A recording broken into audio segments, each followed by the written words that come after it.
Everyone, তোমরা সবাই কেমন আছো? আশা করছি তোমরা সবাই ভালো আছো। তো তোমাদের সাথে কিন্তু প্রায় অনেক দিন পর একটা লং একটা ডিসট্যান্স হয়ে গেছে। তোমাদের সাথে দেখা হচ্ছে। প্রায় অনেক দিন পর দেখা হচ্ছে, রাইট? সো আজকে কিন্তু তোমাদের জন্য একটা ইম্পোর্টেন্ট একটা টপিক নিয়ে হাজির হয়েছি।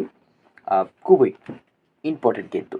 আর এই টপিকটা হচ্ছে খুবই নেসেসারিও বলা যায়। সেটা হচ্ছে প্রত্যেকটা স্টুডেন্টের জন্য আ খুবই নেসেসারি। আজকের টপিকটা হচ্ছে কি, আহ, তুমি কোনো কিছু পড়েছো বা তুমি কোনো একটা চ্যাপ্টার পড়েছো, কোনো একটা তুমি বই পড়েছো, পড়া একাডেমিক বইয়ের ক্ষেত্রে। এখন তোমাকে নোট তৈরি করতে হবে, ঠিক আছে? এখন তোমাকে কী করতে হবে? নোট তৈরি করতে হবে। এখন তুমি ধরো কোনো একটা ভাইয়ের ক্লাস করেছো, কোনো একটা স্যারের ক্লাস করেছো, বা কোনো একটা তুমি লেকচার করেছো। সো ওইখান থেকে তোমাকে নোট তৈরি করতে হবে। এখন নোট কীভাবে তৈরি করতে হবে?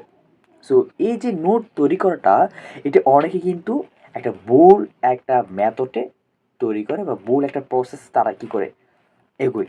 তো যার কারণে পরীক্ষার আগে ওই নোটটা পড়ে সে আর বেনিফিট পেতে পারে না।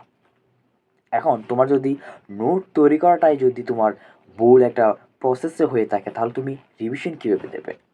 সো খুব একটা খুব একটা স্যাড একটা বিষয়। তো এরকম ভুল যাতে না হয়, সো এই জন্য আজকের এই টপিক নিয়ে কথা বলছি। প্রথমত তুমি যদি জিজ্ঞেস করে থাকো, অনেকাংশে স্টুডেন্ট বলবে আসলে নোট কেন করে? নোট হচ্ছে কি, পরীক্ষার আগের দিন যাতে সে কী করে, সে একটু রিভিশন দিতে পারে, এইরকম একটা টার্গেট নিয়ে সেই নোটটা তৈরি করে। সো বেসিক্যালি সায়েন্সের স্টুডেন্টরা কিন্তু একটা সাবজেক্টকে খুব বেশি প্রাধান্য দেয়, সেটা হচ্ছে নোট একটু সুন্দর করে করা আর কি, সেটা হচ্ছে বায়োলজি। এই বায়োলজির বইটা নিয়ে খুব সুন্দর করে দেয়, বাট এই বইটা থেকে অনেক সুন্দর নোট তৈরি করে যাবে, যায়। বাট যদি তোমার ওই নোটটা কাজে না আসে, তাহলে নোট তৈরি করে তোমার কিন্তু আসলে সময় নষ্ট ছাড়া আর কিছু বলা যায় না। সত্যি, সময় নষ্ট করা ছাড়া আর কিছু বলা যায় না। এখন নোট কীভাবে তৈরি করবো, সেটা হচ্ছে প্রসেস। এই তো দেখো, নোট করার আমি কিছু মেথড বলছি, সেটা হচ্ছে আমার নিজের ওপিনিয়নগুলো শেয়ার করবো আর কি। তুমি একটা চ্যাপ্টার পড়েছো, পড়াতে পারে তুমি বায়োলজির কথাই বলছি। তো তুমি বায়োলজিতে ধরো একটা চ্যাপ্টার পড়েছো, রক্ত চ্যাপ্টারটা পড়েছো। এখন রক্ত চ্যাপ্টারটা তুমি একবার পড়ে গেলা। রক্ত চ্যাপ্টারটা পড়ে যাওয়ার পর তোমার থেকে আগে ওখান থেকে ফাইন্ড আউট করতে হবে কোন কোন টপিক এবং কোন কোন লাইনগুলো তোমার জন্য ইম্পর্টেন্ট হতে চলেছে। এখন তুমি যদি মনে করো না, এখান থেকে হয়তো এটা এক্সামে আসবে, এখান থেকে হয়তো এক্সামে আসবে, সব জায়গা থেকে কিন্তু এক্সাম আসবে, সব লাইন থেকে তোমাকে পড়ে যেতে হবে, বাট স্পেসিফিকলি তোমাকে কিন্তু বুঝতে হবে, ফাইন্ড আউট করতে হবে, আচ্ছা এই টপিকটা বা এই লাইনটা আমার জন্য কী হচ্ছে, এই টপিকটা আমার জন্য ইম্পর্টেন্ট, তখন তুমি ওটা নোট করবে। আর একটা জিনিস করা যায়, এখন সময়ের উপর তোমাকে ডিপেন্ড করে তোমাকে এই কাজটা করতে হবে। ওকে, আশা করি বুঝতে পেরেছি। সো তুমি এখন চাচ্ছ যে সুন্দর করে নোট করবা, তুমি সুন্দর করে নোট করবা, নোটের সময় কি ওয়ার্ডগুলো লিখতে পারো। সো এই ক্ষেত্রে তোমার আরও অনেক কাজ আসবে। তুমি যখন রিভিশন দেবো, আচ্ছা এই কিওয়ার্ডটা, তখন তুমি এটার ডেফিনেশনটা তুমি পড়ে ফেললে, তখন তুমি এটা পড়ে ফেললে, ইজি হয়ে গেলো। সো এইভাবে প্রথমে তো নোটটা করবো, কোনো লেন্থি নোট করার প্রয়োজন নাই।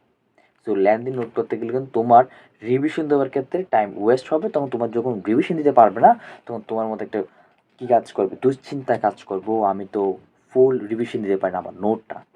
আর একটা কাজ করতে পারো, তুমি যখন বইটা পড়বা, বইয়ের মধ্যে কিওয়ার্ডগুলো লিখে নিতে পারো প্রতিটা চ্যাপ্টারের ক্ষেত্রে, ঠিক আছে? তুমি যখন পড়বা, হাইলাইট এখানে আছে তোমার, এরকম প্যান দিয়ে তোমরা সবাই তো জানি, তোমরা সবাই যারা আছো সবাই তো ইউজ করো। সো এরকম প্যান দিয়ে তোমরা হাইলাইট করার পর পাশে কিন্তু তুমি কিওয়ার্ডটা লিখে দিতে পারো। সো এইভাবেও কিন্তু নোট হয়।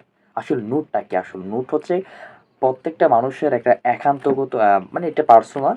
নোট তৈরি করাটা এক একজনের এক এক ধরনের নোট হতে পারে, বাট ওই যে পদ্ধতিটা যাতে সঠিক হয়, তুমি নোট করবা, নোট আসলে কেন লাগতেছে এটা তোমাকে আগে বুঝতে হবে। সো আশা করছি কিছু কথা আমি বলেছি, বোঝাতে পেরেছি তোমাদের জন্য, যারা সামনে হচ্ছে পরীক্ষার্থী এবং যারা সামনে হচ্ছে নতুন একটা শ্রেণীতে অধ্যয়ন করবে। সো এটা কিন্তু মাথায় রাখবা, ঠিক আছে? এবং ভিডিওটি তাহলে আমি এখানে শেষ করছি।